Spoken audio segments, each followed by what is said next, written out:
tingnan mo yan ha. Kasi mayroon na nga daanan sa taas. Dito pa talaga sila dumadaan sa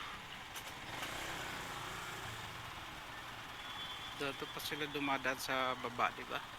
Napakadelikado. Mas safe sila doon sa taas. Ayaw nilang magsiakyat. Ganyan talaga ang mga Pinoy.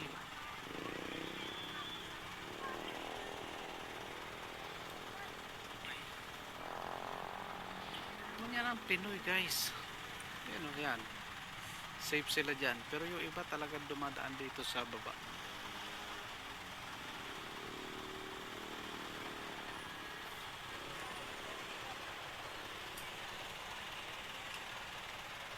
Tulad nito isang ale sa baba.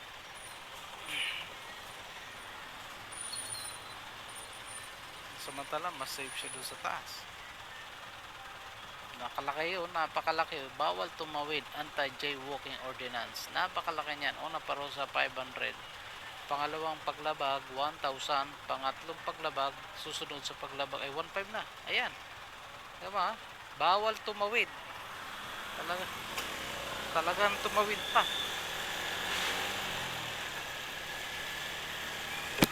Kaso nandyan rin naman yung enforcer. Bali wala lang.